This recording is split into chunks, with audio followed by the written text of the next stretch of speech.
This happened on New Year's Eve 2018. I had decided to spend the night alone for once. No parties, no bar hopping, no chaos. I was tired of the noise and just wanted peace.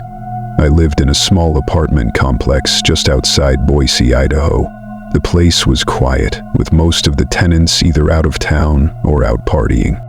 Around 11:50 p.m., I made some tea, sat by the window, and watched distant fireworks flicker in the sky.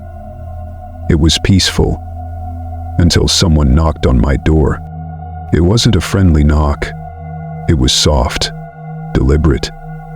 3 taps, spaced evenly apart. I froze. I wasn't expecting anyone. I live on the 2nd floor, and you have to be buzzed into the building to even reach my door. I stood there, heart pounding, listening. Then, another knock. Slightly louder, still slow. Knock, knock, knock. I stepped closer to the peephole and looked out. No one. But I swear to you, just as I leaned back, I saw a shadow shift under the door. Like someone was standing there, pressed against it. And then my phone buzzed. It was a text from an unknown number, just 3 words, "Let me in." He dropped the phone. The final knock came right at midnight, and this time, I heard something on the other side whisper, "Happy New Year, Lara." My name.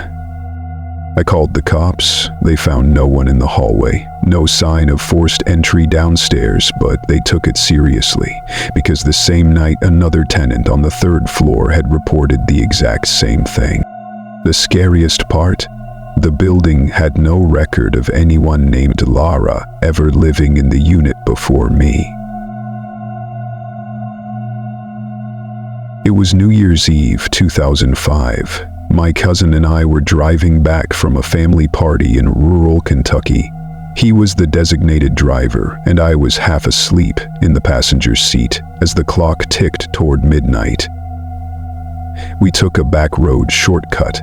He swore it would save us 20 minutes. That road. I still think about it. It started off normal enough. Narrow, winding, with thick woods on either side. But soon we noticed there were no houses, no lights, just tree after tree walling us in. I glanced at the clock, 11:59 p.m. Then suddenly the road just ended. One second we were driving on pavement, the next we were surrounded by forest. No markings, no signs. It was like the road had been swallowed whole. My cousin slammed the brakes. The headlights hit something ahead. An old wooden sign with no words, just a faded outline of a clock. Midnight struck, and the forest went dead silent. We turned around, only to find the road behind us had vanished too. It took us nearly 2 hours to get out of there. We kept driving in circles, passing that same wooden sign again and again, like we were stuck in some loop. It wasn't until 2:10 a.m. that we found pavement again.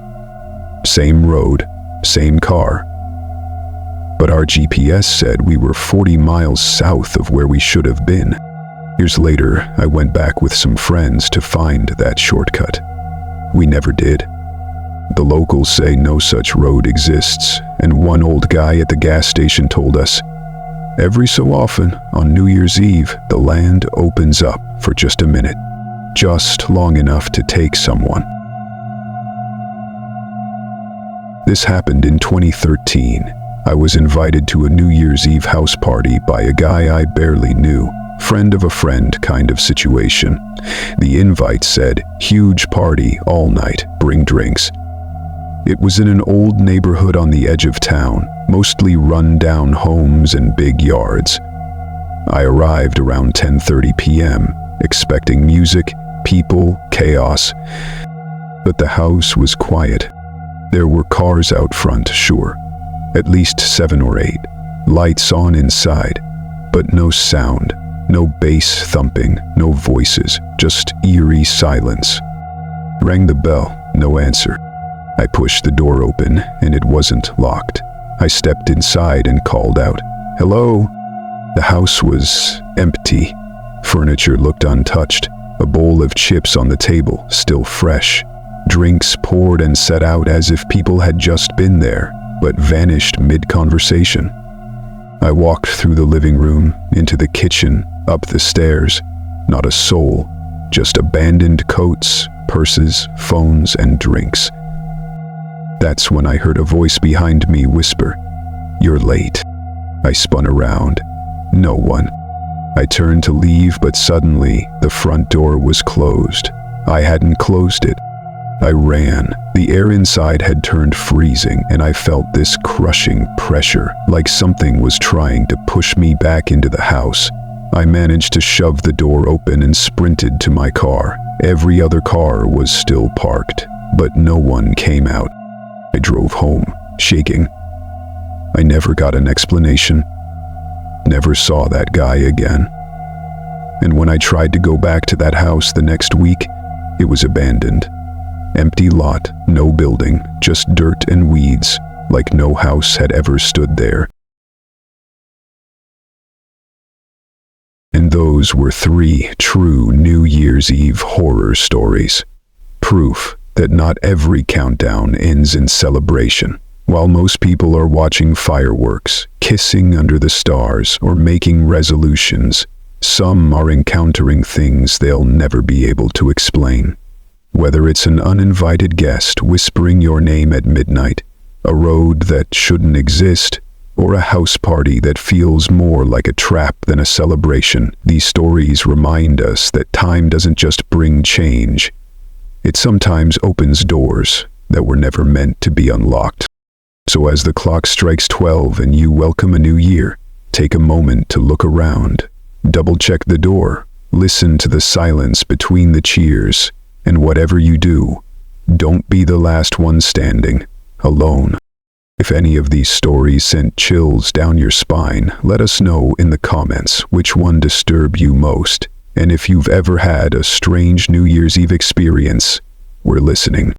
Don't forget to like, share, and subscribe for more terrifying true stories from nights where the veil grows thin. Until next time, Happy New Year, and may midnight not bring more than just the future.